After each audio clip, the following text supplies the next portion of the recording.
Good morning, good afternoon, good evening, depending on where you're joining us from. Today's TechCast is sponsored by Simplilearn and IBM. We are honored to have you join us today with DP Singh for How Enterprises Identify Potential Digital Talent. My name is Richard, and I'll be mostly in the background helping out and joining back in at the end for the question and answer period. For those who are new to this webinar forum, please use the QA module on the right-hand side for your questions. We will have a QA session at the end of the presentation, and those questions we're unable to get to will be followed up in email. I'm excited to introduce DP Singh. As you can see him coming up on the video there. DP Singh is currently the Vice President and HR Head of IBM India and South Asia. He is a seasoned professional with around 32 years of experience in the HR and business. Prior to taking on this role, DP was the Human Resources Leader for IBM Middle East and Africa. He has also been the BU HR Leader for IBM, Global Process Services, BPO, Business Process Outsourcing business, being delivered out of India and the Philippines. In addition, he has already held the position of HR Leader for IBM in North India. A law graduate from Delhi University, DP Singh additionally holds a master's degree in business administration from the University of Business School. I hope I say this right, Chandigarh, India. He is actively involved in sharing his perspective on a variety of HR subjects in various forums. DP Singh is currently the chairperson, AMCHAM HR Committee, and the active member of SHRM India Think Tank Forum, Society for Human Resources and Management. DP Singh, it's great to meet you today. Welcome aboard, and thank you for joining us. Okay, so thank you, folks, and and I see people joining with every minute that is passing. But we'll start because we have a time constraint. So let me talk about. I need to lay the context, folks. I mean, it's important to understand in what context we are operating.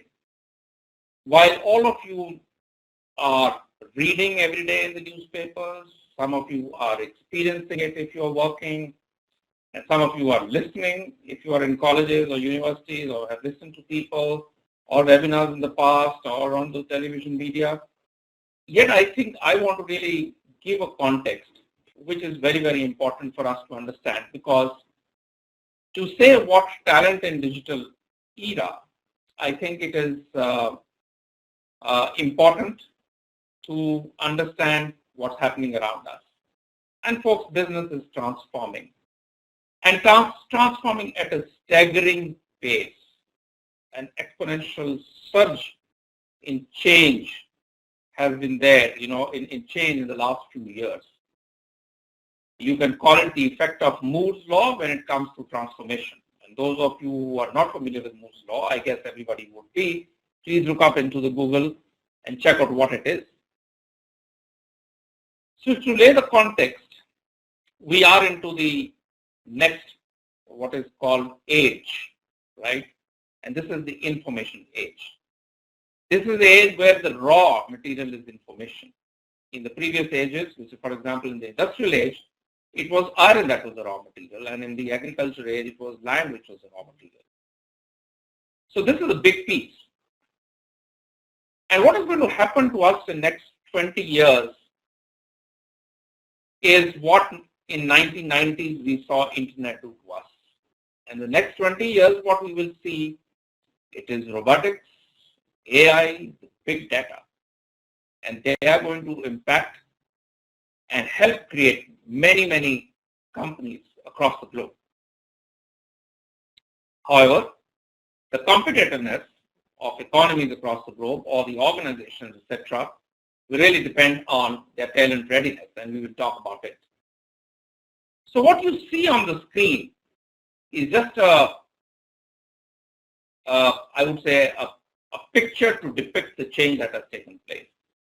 What was the automobile that looked like many years ago? What is the automobile today, which is all about autonomous cars, driverless cars? And that's what it shows. And I'll talk about it a little more as we move forward. The bottom part of the picture actually is a picture from my company, which is IBM. On the left-hand side, you see the electronic weighing machine. On the right-hand side is a reflection of the cognitive technologies that we are leveraging and the cognitive era, in the information era, and we are leading that space.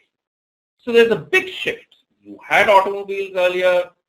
You are going to have automobiles which are different. You had electronic weighing machines earlier to start with, but now it's a completely different game when you're talking about cognitive technologies. So what does this mean? What does this mean for all of us? What does this mean to us as talent? There was a study done by PwC last year which found that about 40% of the jobs could be automated with current technologies by 2030. What are those current technologies? It's all about cloud analytics, security, mobile, social, and Internet of Things. We are changing how we create, how we collaborate, how we engage, how we really analyze, right? All that is changing. Friends, the future is well upon us technologically.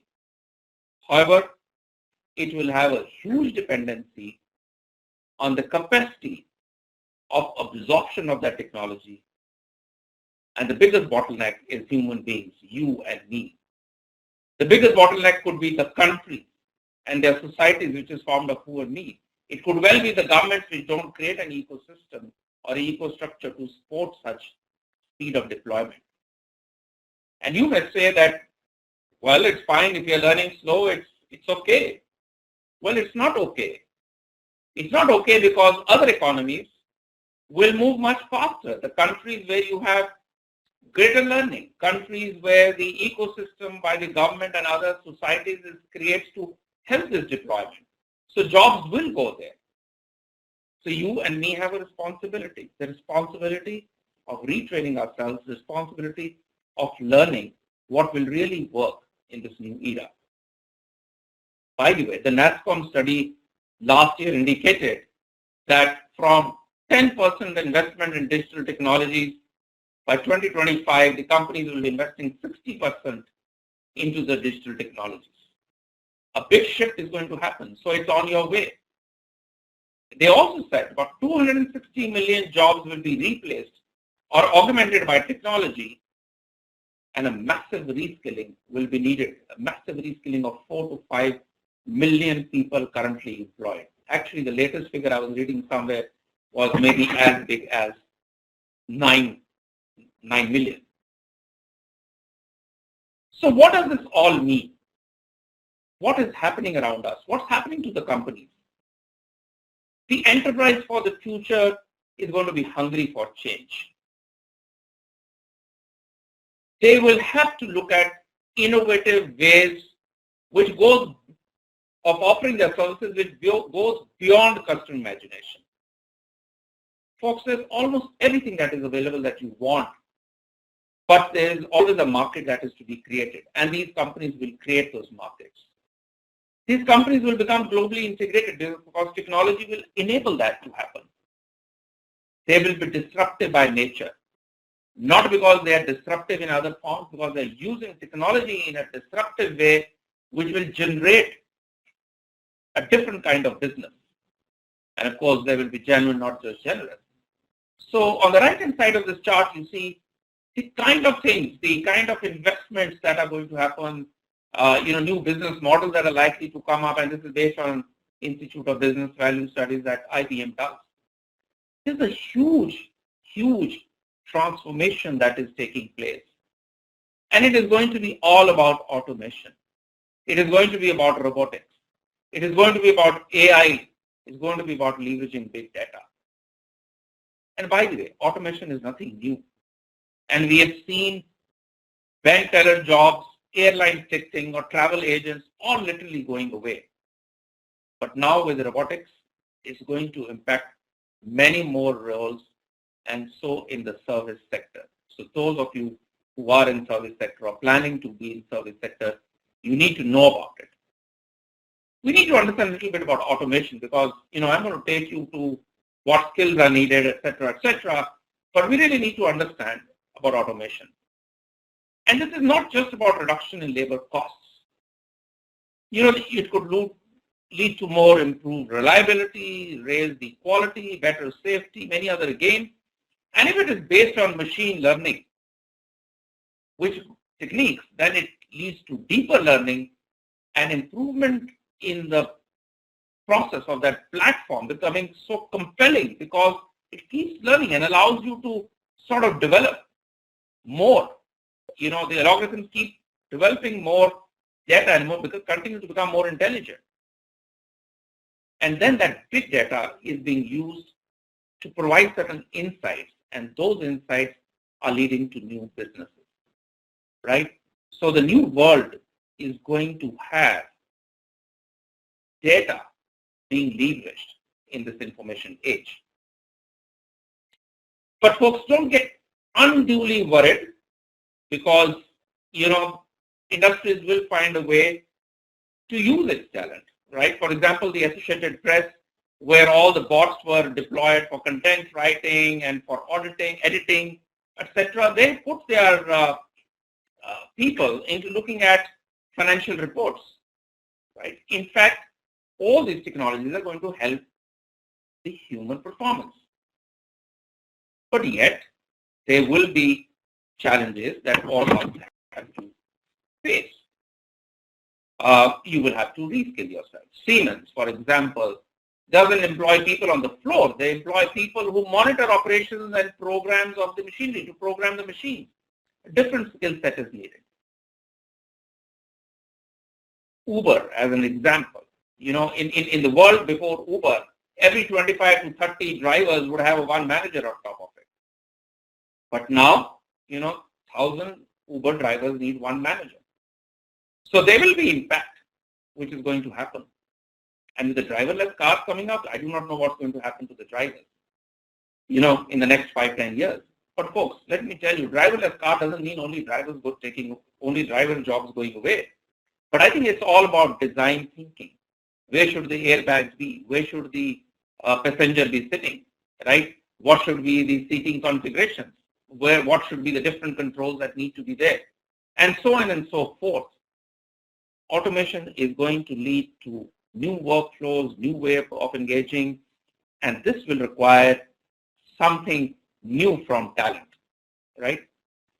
And if you look at this chart that has come up, this really talks about what global executives feel, right? Traditional value chains are going to get impacted. Global executives feel boundaries between industries are blurring, right?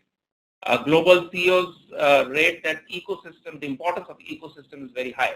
So with automation, with AI, what's going to happen is the workflows will change. And what does that mean for all of us as talent? Organizations are going to look for people who have a mindset to learn, a mindset which can adapt to the changing culture in the organization. So let me now talk about some of the skills, right? Let me talk a little bit about skills. Can we go to the next to see what it is happening?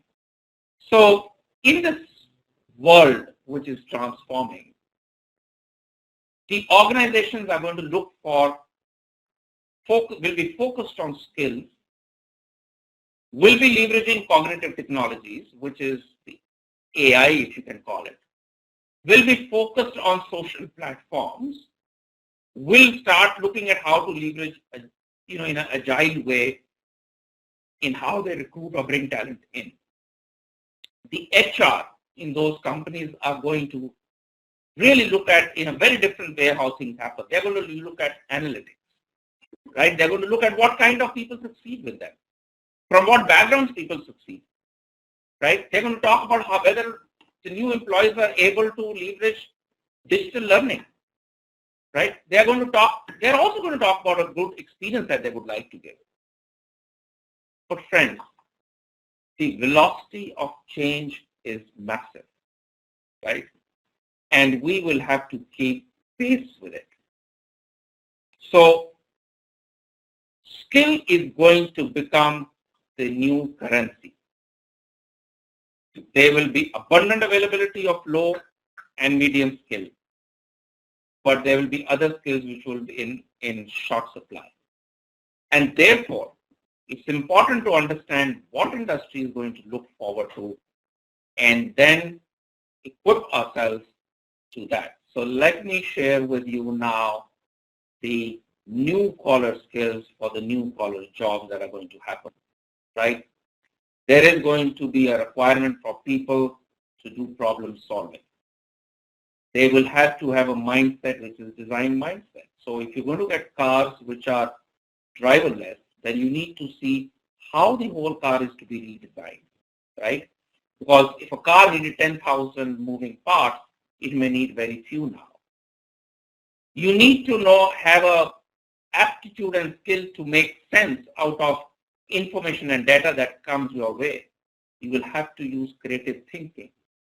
You need to be cognitive flexibility, which means ability to change, learn new things. You'll have to have cross-cultural competencies. And by the way, this is new information that has been provided it was published in Forbes and identified in the World Economic Forum. This is what will be needed for future. Do you have it? That, I think, is a very, very important piece.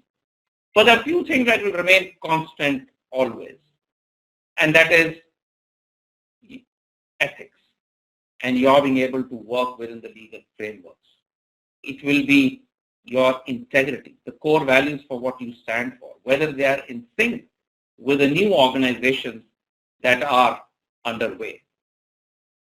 Another important skill that is going to be very important is networking. Networking through social platforms. Because much of the learning is going to happen not only through platforms like Simplilearn, but also through large communities, right? And, communities are going to teach each other. And if you're not networked socially, you're going to have a challenge. What will be needed is a learning aptitude. How much can you absorb? What is your velocity of learning?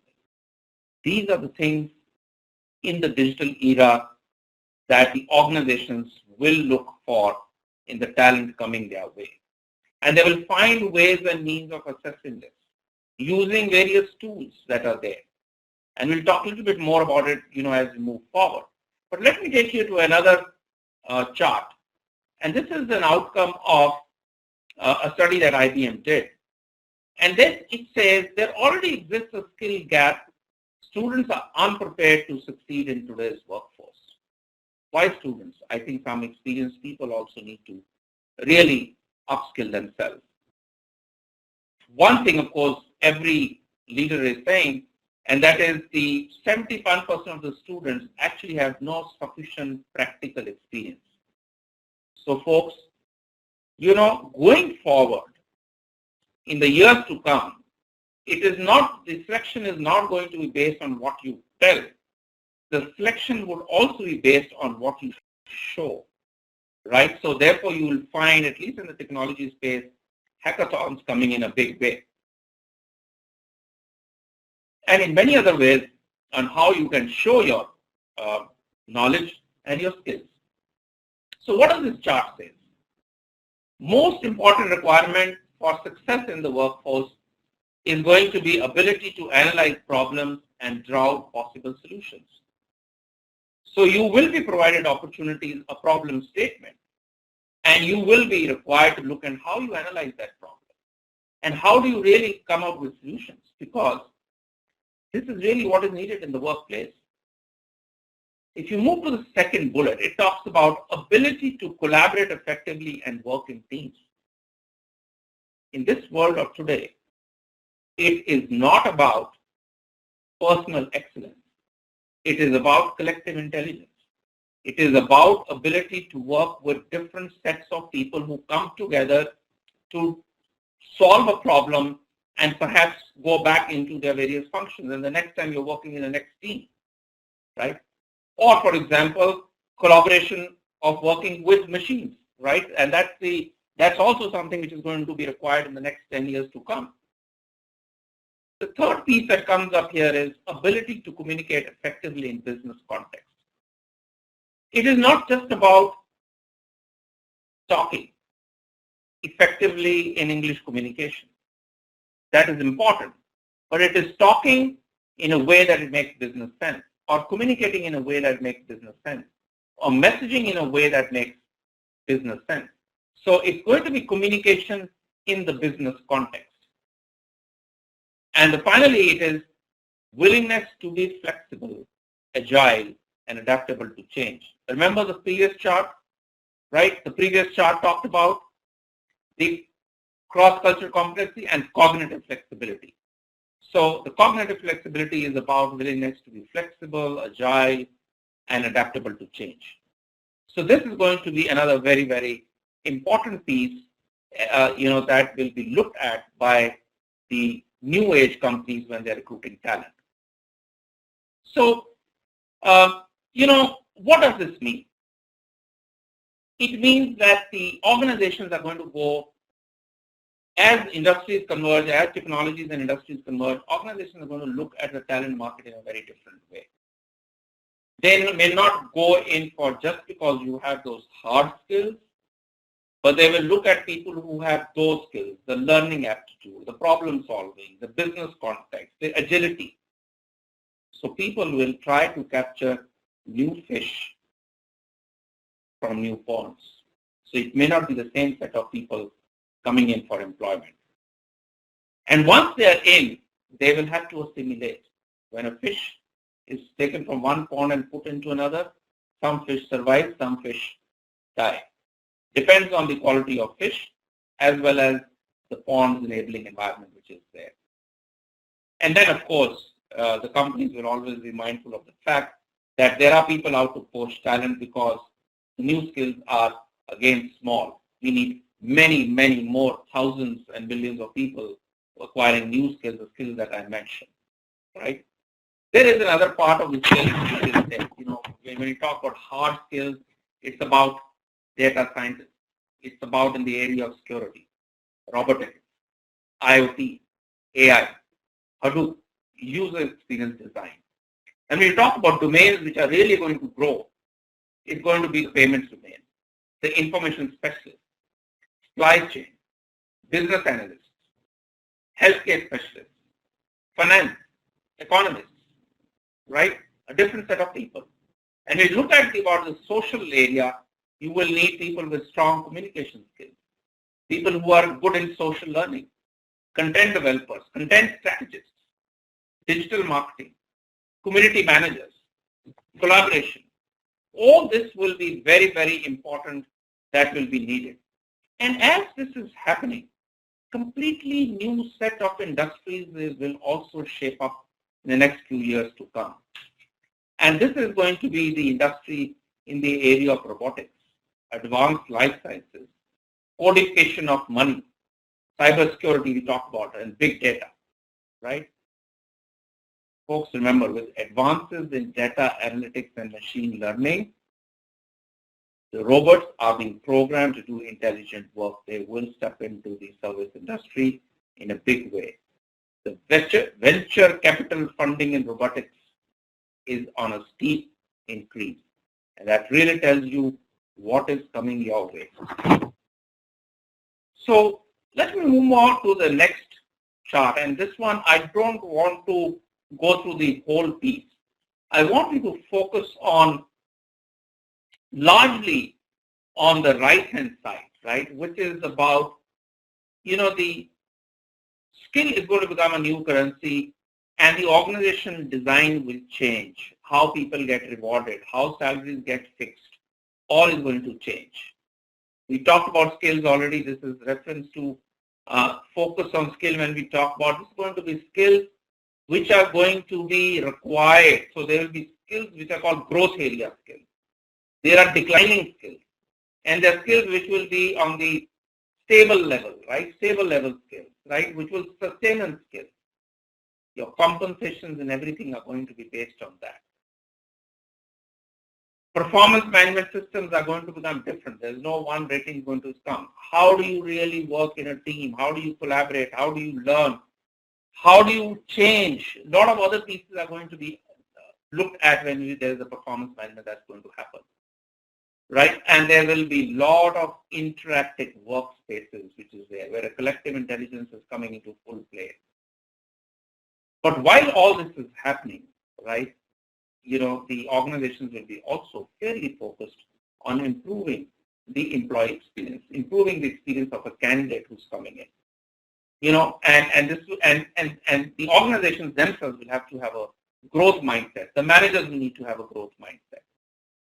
So let me finally take you to another piece, and then I'll open it up for question and answers, right? All I want to tell you is that the organizations that we move on are going to really bring in the behavioral sciences, the processes, right, which is the sciences, the technology, and the whole platform when they're looking at people. So it's all about going to be data, behavioral sciences, and technology. These three pieces will step in to start selecting talent. When I say behavioral sciences, what kind of people will succeed? And we already saw some of the future skills that we are talking about. When we talk about data, there'll be cognitive platforms on which people will be assessed. A lot of information will be sought. I just met the other day, a person who's working on a Watson platform, and he is planning to look at what students are writing all over the place and make out what their personality is going to be and make that as an offering to the organization. So that's about leveraging data on the student, or for that matter, any professional. So the hiring is going to become extremely smart, and the workforce which will be required will be only a smart workforce. So with this, I think we are, at half an hour, which is, 8:30 p.m. in India time, 30 minutes after we started. But, this is what I've done is, this is a chart that talks about all the crystal gazing we can do. But, what technology comes in, how that is going to be leveraged, what new business model is going to be brought about, what skills that will be needed, this may still change. But if you have the velocity to absorb new, to learn new, then you will be successful. So with this, I would like to stop and open it up for questions. So Richard, are you the one who's capturing the questions and who will raise the questions?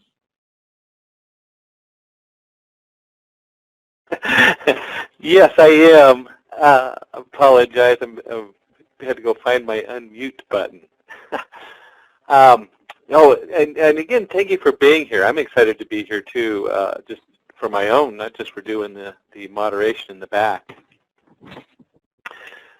We have a lot of questions coming in, and I'm going to group a number of them together because they are very similar. And they deal with trying to understand how do you get the sufficient practical knowledge for these very unquantifiable ideals like flexibility, agile, adaptable. And we have it just across just about every dimension of business. We have somebody, we have Prasanjit Singh, who wants to know about this as far as cross-cultural skills. We have Sundarasan, I hope I said that right, who comes from, let me go down here, self-sufficiency, relevant, digital landscape required to be relevant and self-sustained. Another gentleman from who's taking classes in big data and science and R, which is my favorite. I love the big data and the science and the data analysis. Across all these fields, how do we go out there and get the sufficient practical knowledge, and how do we grade ourselves so I know that I am flexible and agile and adaptable into the marketplace without actually being in the marketplace right now, or having, where do we get that from? Yeah, I think it's very important. Practical experience comes through doing a variety of projects, right? Look at different set of projects.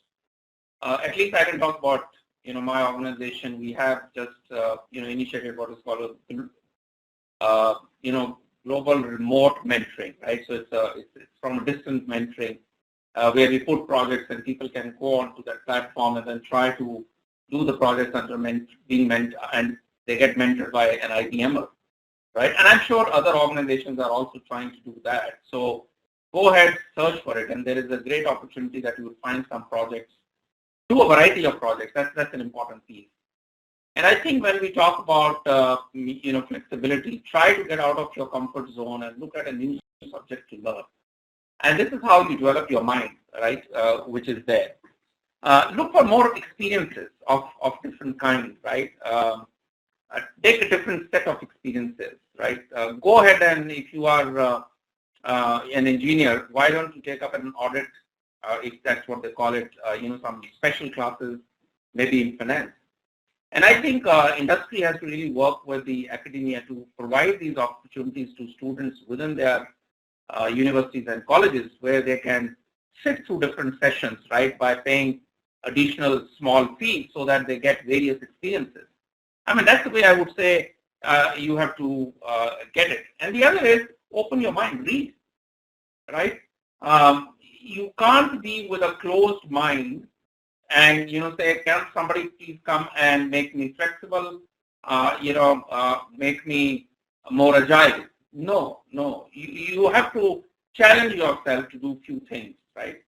So it's all about your mindset, and how you want to go about it. Think through, create a map in your mind, how you want to get some experiences. So that's what I would say.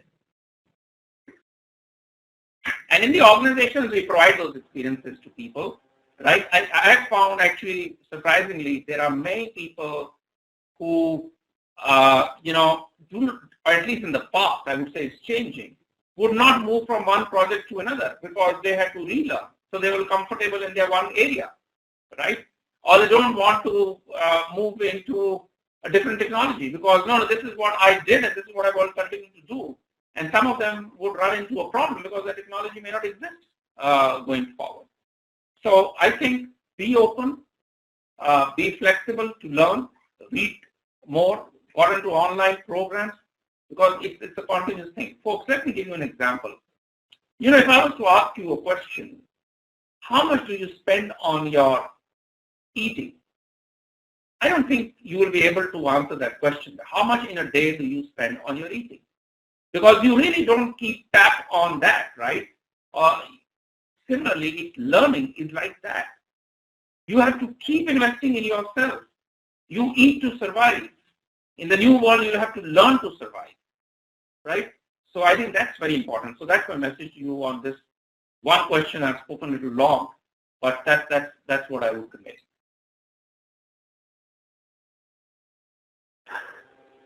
Oh, excellent. That's wonderful. And I know for myself, anything I read and keeping up on all the new stuff, you talked about velocity earlier, is always a challenge, especially in the data world.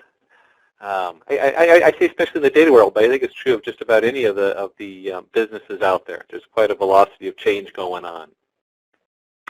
We have a number of people who come in as either the term newbies, so they're very new in the market. They're young and just starting their careers out.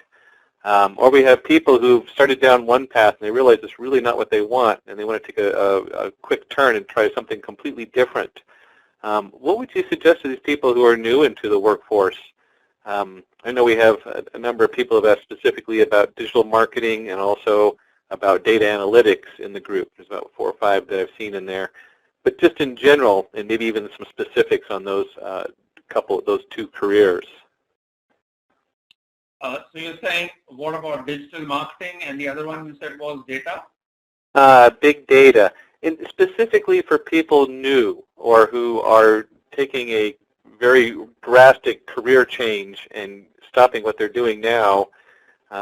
I know we have a lot of people who might be doing IT support or general support, and now they want to get into something a little bit more interesting.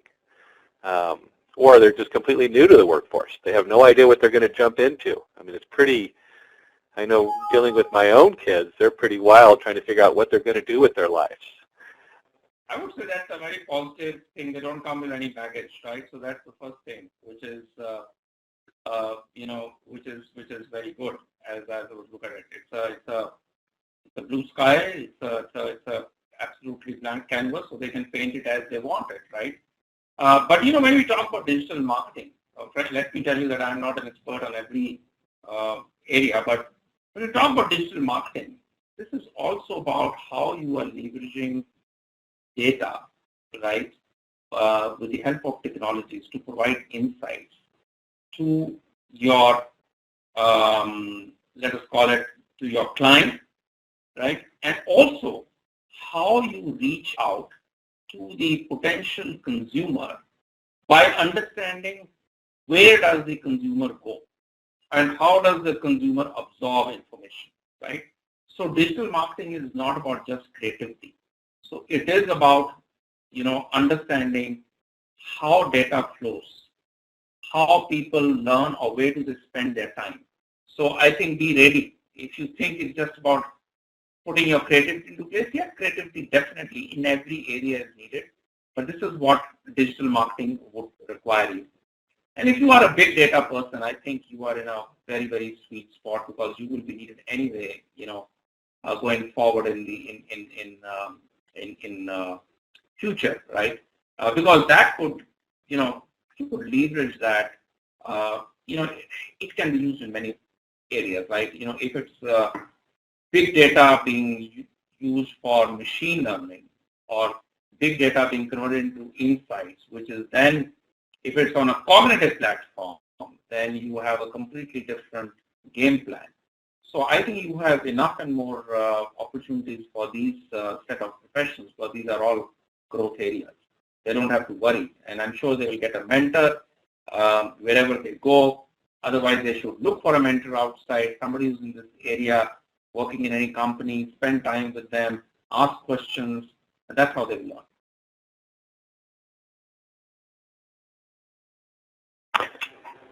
Excellent. Nice. Continuing on, because you've mentioned mentoring earlier and then just now, can you describe a little bit like different mentoring programs and how people can find those, in their community?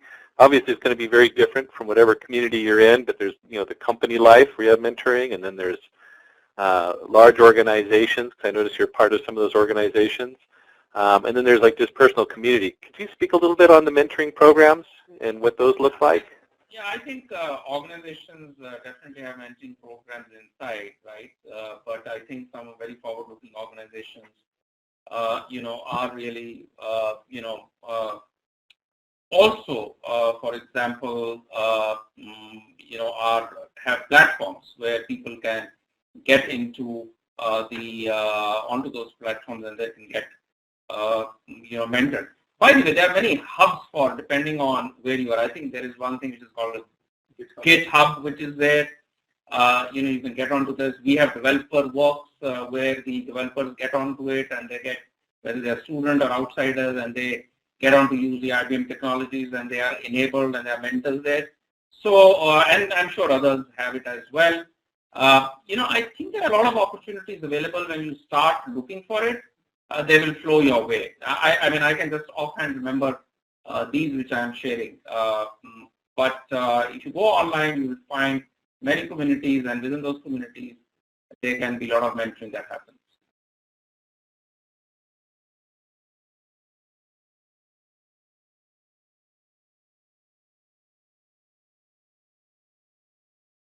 Excellent, and that is really a wonderful perspective. Finding the different mentoring programs. Let's go ahead and continue on with education. I have some people who are in the educational industry wondering how all this new technology impacts the educational industry. What is more valuable, going in for a traditional college and getting your master's or your bachelor's, or coming in and doing more certifications or some combination thereof? Maybe you could speak a little bit on how education nowadays affects the bottom line, getting a job. Some of these people are looking to improve their work or get their first job into the tech industry or into a new industry. Well, education prepares you for definitely a lot of stuff, right? And it's an important piece. But I think skill is going to be the new currency going forward, right? So very, very clearly, I think you need to acquire skills. And if certification helps you hone your skills, please go ahead and do some additional certifications. I would also go to the extent of saying, go ahead and get certifications and get some small experiences, and and get into an organization experience, and you can go for your education, because education prepares you for a much, I would say for a much longer period as the world is transforming, because problem solving skills, or whether it has got to do with business communications, or whether it has got to do with flexibility, design thinking approaches. So a lot of these pieces can come down to, or group projects can come through being in the educational institutions. But on the other hand, there are certifications which will prepare you quickly for a job, which will help you, if they have practical dimensions to that, to prepare you with skills. So both are important, but if I was to look at the employability of our engineering graduates, if I was to talk from a technology perspective, I think that is not too good. Almost only just 20 to 25% of the people are employable, those who are coming out of the colleges, right? So they would do better that if they start taking some certification courses along with it, because we find that colleges and some universities are just not being able to keep pace with what's happening around. Well, this may change in 5 years, 7 years, and I think it should change, and it will make some change. But in the meanwhile, certifications will play a role, as long as they also have, enough, I would say, work, where they do something rather than just reading. So there is an application involved. So if that is there, please go ahead and take certifications. It will help you quite a bit. We call that in IBM open badges, right? So you can have open badges, you have certifications, put them onto your LinkedIn profile, put them onto your social profiles. You will find people coming your way searching for you for their organization. And this especially considering that some of the tier 2, tier 3 colleges may not have the best of the faculty or are not having the latest content. Sometimes the certifications can make a big difference, and they can add to what you are learning. I see that definitely in my own career, because my college career, what was it, 92? Boy, it's been that long since I got out of college. So we're talking about, a lot of people are here because they're looking for careers and employability, and we've definitely covered a huge amount of information.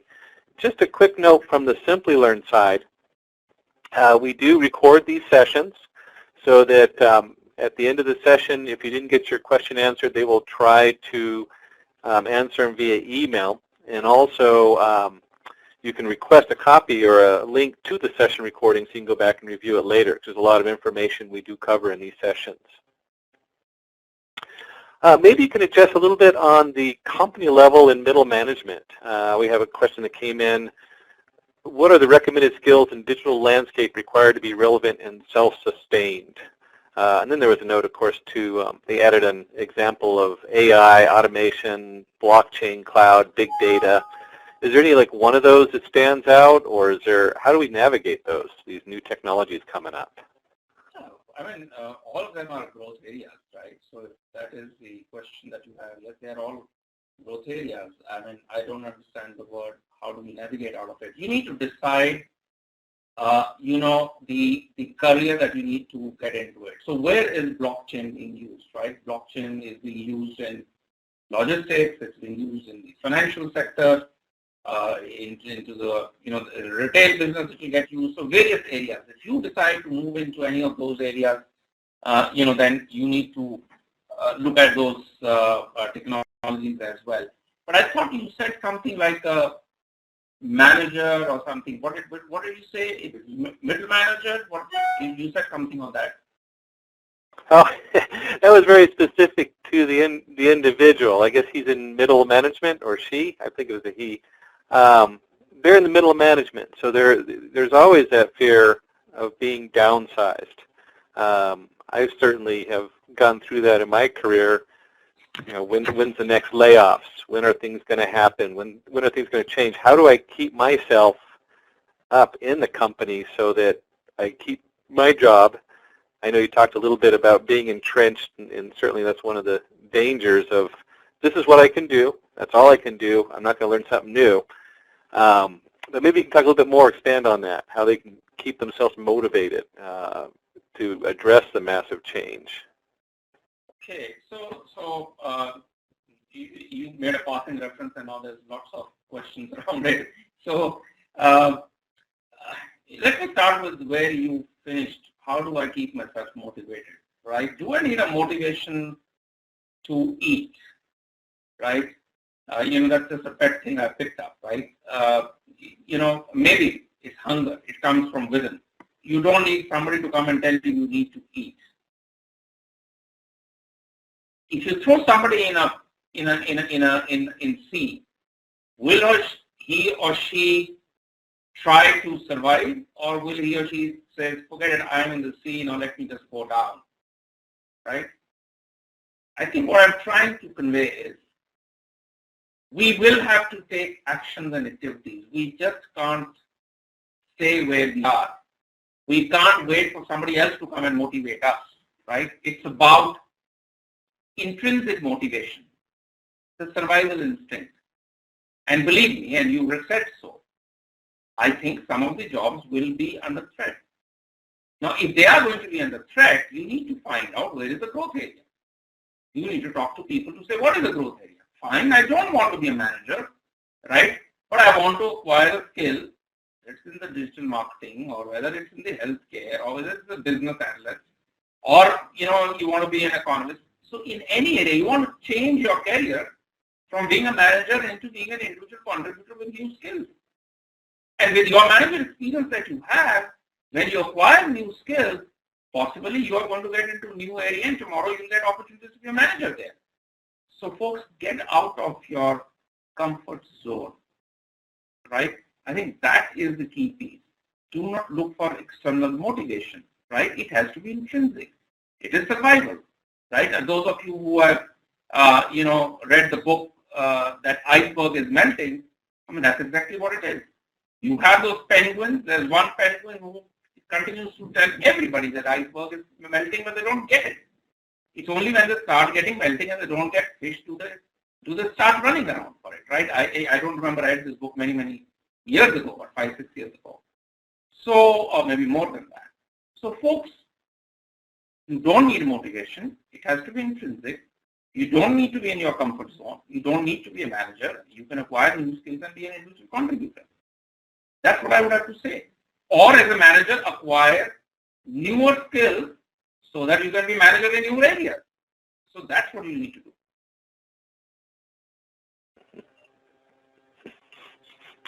Excellent, excellent. We have time for just a couple more questions here. And I'm really enjoying these questions. I'm trying not to take over and ask my own questions. I'm trying to keep to their questions. From a company's perspective, how can organizations work on retaining existing talent and provide training to enhance the skills of the existing workforce? So if you're running a company or you're in charge of the HR, what can you do to keep your talent in there and keep them moving so that they're growing in the direction the company needs them? Yeah, I think you're asking for the entire talent strategy, but it's a large subject. But let me tell you, I think the organization's responsibility is to provide an enabling environment, right? To provide tools, in which people can leverage, which helps them to continue to upskill into the newer areas. The responsibility will have to be that of the employee, the individual. The person in the company has to own his or her career, but an organization has to create an enabling environment. So to give you an example, right? We have an internal social platform called Connections. It has over 80,000 communities working. People are helping each other. We made available that platform, right? So that people can learn from each other, people can contribute. It's a platform where you can really leverage collective intelligence. Or for example, we have a new platform which is a cognitive platform. I won't say as new, but it is a cognitive learning platform, which provides you opportunities to learn, where we have learning flowing in from 30 different sources, and some of them, of course, get curated by our own, learning specialists, which come the way. And being a cognitive platform, being a cognitive company, right? It starts offering you content the way you learn, right? You want to learn in micro, learning modules, you get those. You want to learn through a book, you get a book. You learn through magazines, you learn through lectures, you learn through interaction on chats with people. I mean, through webinars, it can provide you any way, the way you learn. So my viewpoint is that organizations need to create an enabling environment and provide with tools at workplace which help people learn, and if they're learning, they will remain relevant, right? That's important. The other piece I think the organization needs to do is be transparent and tell what skills are needed in future and what not, right? And get that message across to people, right? So I think that's an important piece. So we, for example, recently started running what is called, a campaign on career conversations, where we are asking people to go to your manager, right? Let that not only be manager's responsibility to come to you. Go to your manager, seek an employment, and have a career conversation as to what skills are there for future, what you need to do, where is the organization going, what do I need to do. So I think those are the kind of stuff that organizations need to do. And there's much more, I'm sure, but just in a brief way, this is what I would recommend. And this is what we should be doing.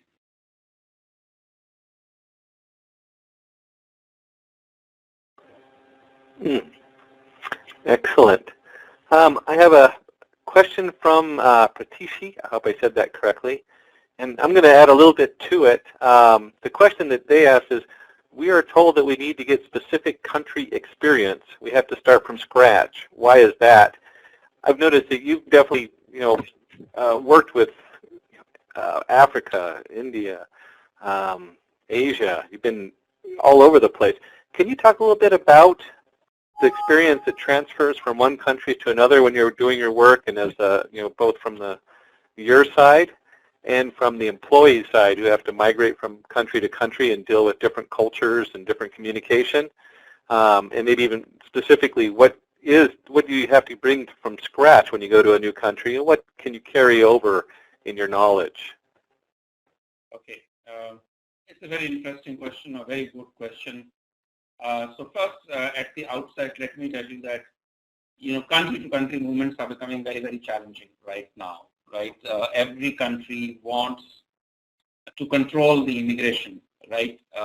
Unless it really needs those skills, they would not prefer an immigrant to come in. So that's one challenge that all of us have to go with an open mind, saying, I need not necessarily get an experience of being physically present in a company and delivering out of there or working out of there. You may, but the opportunities are shrinking or are becoming more challenging to take.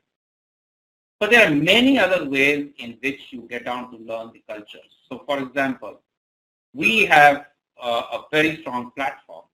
Before a person is going to go into a different country, he or she would get triggers, right, to go through and understand what that culture is. How does that work, right? And then, of course, once again, you reach there, and there are communities which help you sort of assimilate into it. I think it's very important to understand the cultures. Cultures you also understand when you visit the countries, right? And even if you're not working there, you visit for projects and stuff like that. Ask questions. Listen. Our problem is sometimes we don't listen. So there are enough and more material available on the companies need to make them available, but they're also available on various sites. I do not know whether they're paid or unpaid, but there is enough and more information to understand the cultures of various countries. So that is how you really acquire. That's what I would go by. Search for information before you step into the country. Know, what really works there, what doesn't really work there. I have actually found people who are not very sensitive to different cultures and don't get it become unsuccessful in those countries, right? I'll give you an example. I think if we are from India, sometimes we become extra argumentative on an issue. We don't have listening skills, right? We don't give a deep listening. And, we don't say no to anything without listening to people. So many of us fall into this trap of arguing and because we come from a very, very competitive environment, right? We have competed in school, competed in with our siblings, because there are many of them for certain things. We have competed in college, we have competed to get a job. So we are competing. We are always in that mode to compete. We need to get into a collaborative mode, and you'll see many things changing. So learn about the country cultures, read about it. There are modules that are available. Go through it. Look for friends who have already been there. Search for information about that country before you really step in.